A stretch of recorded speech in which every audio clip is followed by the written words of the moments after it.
Muy buenos días a cada uno de ustedes. El día de hoy vamos a continuar con un nuevo tema. Este caso es la conclusión. Comencemos. Los subpuntos que vamos a trabajar, de acuerdo con el índice de contenido, son los siguientes. Hablaremos sobre la conclusión, definición del párrafo de conclusión. Conoceremos algunos conectores que podemos utilizar en la conclusión, elementos de la conclusión y tipos de conclusión con sus respectivos ejemplos. Comencemos. Bien, la conclusión. La conclusión comprende el último párrafo del texto. Al igual que tenemos un primer párrafo que es la introducción, que nos permite contextualizar y conocer acerca del tema y también la postura que tiene el autor, la conclusión es precisamente donde se va a reafirmar esa postura o esa posición luego de un largo proceso de argumentación y, e investigación por el cual ha pasado el autor. Una de las funciones principales que cumple la conclusión es de sintetizar prácticamente los principales argumentos que aparecen en los párrafos de desarrollo, o también la síntesis de los subtemas abordados. A esta función se le debe agregar también esa función de reflexión a la cual debe llegar el autor al finalizar la elaboración de este párrafo. Algunos conectores que podemos utilizar para dar inicio al párrafo de conclusión son los siguientes.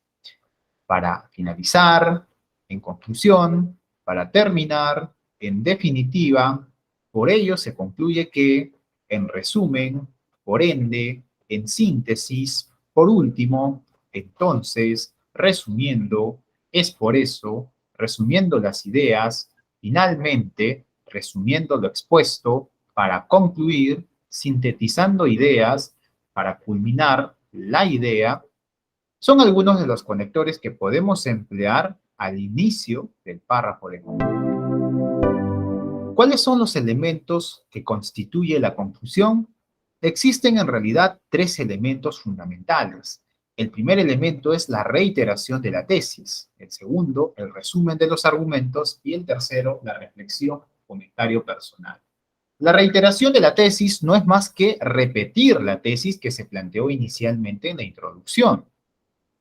Por supuesto que esta debe aparecer de manera más fundamentada. Por su parte, el resumen de los argumentos constituye esa síntesis que se hace de los principales argumentos mencionados en los párrafos de desarrollo. Esto incluye también, por supuesto, al párrafo de contraargumentación, que se vio en la sesión anterior. En cuanto a la reflexión o comentario personal, está constituido por la valoración personal o comentario final sobre la tesis que realiza el autor. Gracias a la reflexión o comentario personal, podemos encontrar una gran variedad de formas para concluir un ensayo académico.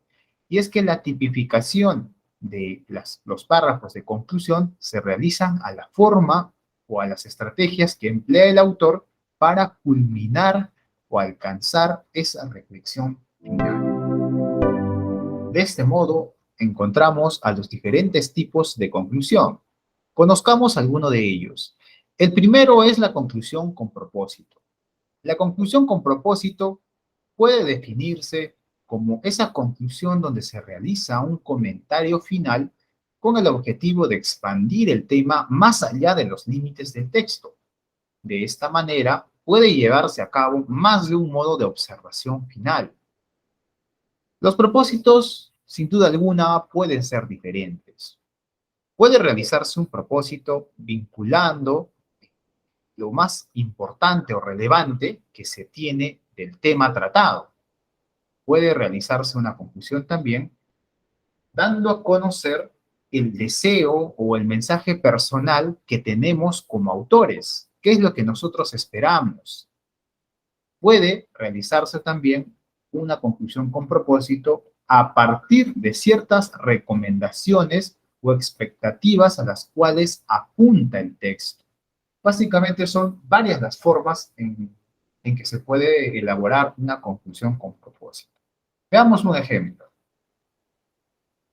Como bien habíamos mencionado antes, las tres partes que debe tener todo párrafo de conclusión son reiteración de tesis, resumen de argumentos y reflexión o comentario final. En primer lugar, la reiteración de la tesis dice lo siguiente.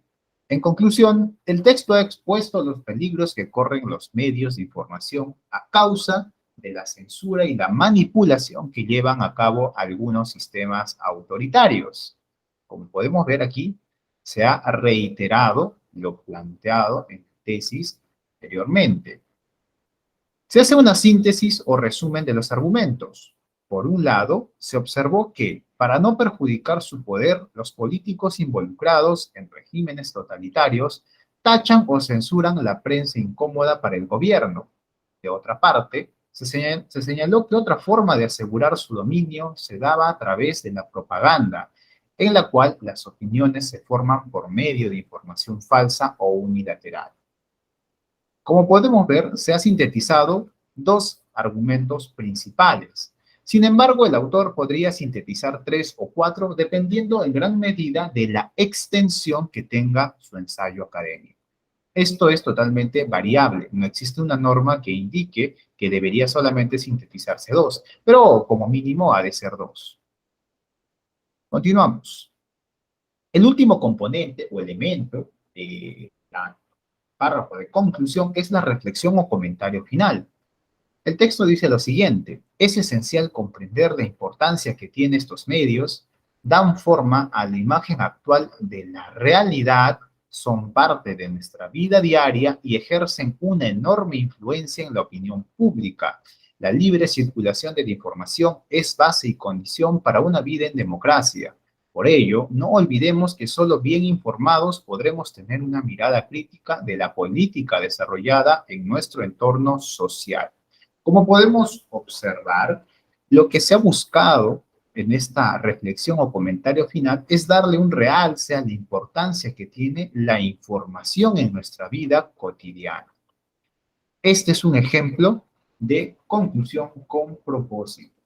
Veamos el segundo ejemplo. En este caso, vamos a ver el tipo de conclusión interrogativa.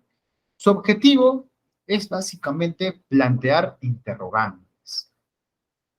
Se presenta de forma contraria a la que se propone en la introducción interrogativa. Y es que también existe una introducción interrogativa donde se plantean preguntas que se espera puedan ser respondidas en el transcurso del ensayo académico.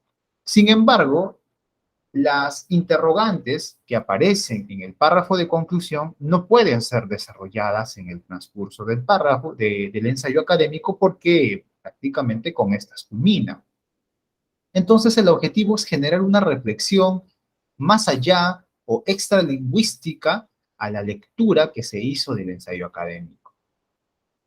La finalidad de esta estrategia consiste en generar cierta continuidad del interés por el texto leído y motivar al lector para que continúe averiguando acerca del tema. Las preguntas con las que se finaliza en este tipo de conclusión se orientan a ello. Nuevamente tenemos los tres elementos que constituyen. Tal y como vimos en el ejemplo anterior, los dos primeros componentes o elementos se mantienen, mientras que el tercero va a cambiar. Y es que los tipos de conclusión únicamente se diferencian por la forma en cómo se presenta esa reflexión o comentario final. Veamos. A partir de lo mostrado en el texto, puede observarse que aún quedan algunas dudas por absolver. ¿Podemos decir que en nuestro país los medios buscan brindar información imparcial? ¿El periodismo peruano ha tenido o tiene alguna intervención estatal? ¿Cómo pueden los ciudadanos tener acceso a información veraz y objetiva? Responder estas preguntas ayudaría a comprender mejor la realidad social y generaría una postura crítica y reflexiva ante esta. Como podemos observar, aquí se han planteado una primera interrogante, segunda y una tercera interrogante, que conducen a ser respondidas tras la lectura del ensayo académico. Continuamos con el siguiente tipo. Ahora veremos la conclusión con cita. Podemos inferir que, a partir de este nombre, cita, la conclusión tiene una particularidad, y es que realmente se va a insertar una cita, pero una cita que genere reflexión en los lectores. La cita puede ser una afirmación de alguna persona reconocida, un fragmento de una obra, podría ser también una moraleja, podría ser una frase célebre, un refrán, etcétera. Hay múltiples formas de plantear una cita. En caso de que la cita pertenezca a un autor, nosotros debemos otorgar las credenciales correspondientes. Por ejemplo, si la cita la estamos extrayendo de un libro, debemos indicar el apellido y el año de publicación y el número de página de donde se extrajo esa cita. Esto constituye a un apartado de las normas APA. La relación entre la cita y el tema debe ser estrecha. No podemos realizar una cita que no guarde correspondencia con el tema que hemos tratado en el ensayo, porque se perdería lo que es la coherencia. Tenemos un ejemplo, nuevamente, de conclusión. Es el mismo ejemplo que habíamos visto en los dos casos anteriores.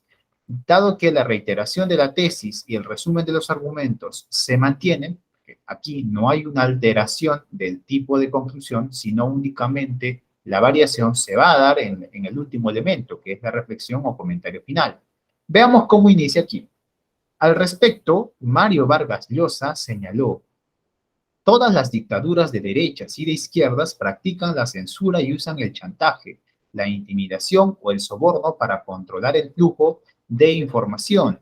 Se puede medir la salud democrática de un país evaluando la diversidad de opiniones, la libertad de expresión y el espíritu crítico de sus diversos medios de comunicación. Esto lo indica Mario Vargas Llosa en el año 2006. Tal y como hemos podido observar, aquí se hace la cita correspondiente de la reflexión, bueno, en este caso con estilo cita. Continuamos con el siguiente tipo de conclusión, que es la conclusión con analogía. El mismo término de analogía ya nos invita a realizar cierta comparación que puede hacerse con algún elemento, con alguna imagen, con ideas, con situaciones o hechos que sean muy parecidos al tema propuesto. Cuando nos referimos a imágenes, no estamos indicando que se deba agregar una imagen básicamente visual o gráfica, sino imágenes referidos a elementos u objetos que permitan esa comparación. Esto debe hacerse en mención de manera textual. Veamos el ejemplo. Nuevamente, los dos primeros componentes se mantienen y lo único que va a diferenciar a un tipo de conclusión de otro es precisamente la sección final, que es la reflexión o comentario. Consentir esta situación es como aceptar que se coloquen vendas en los ojos de las personas y dejar que sean llevadas sin rumbo, incluso al vacío. Si éstas preguntaran dónde están, se les podría mentir diciendo solo lo que quieren oír, o simplemente se podría guardar un silencio absoluto y eterno. Como podemos ver, aquí se hace una analogía entre el hecho de consentir la situación mencionada con aceptar que se les coloque vendas en los ojos. Lo que pretende el autor con este tipo de analogía es generar alguna reflexión, alguna concientización sobre nuestro accionar. Muy bien, estimados, hasta aquí nos vamos a quedar el día de hoy y nos estamos reuniendo en una próxima sesión. Hasta la próxima.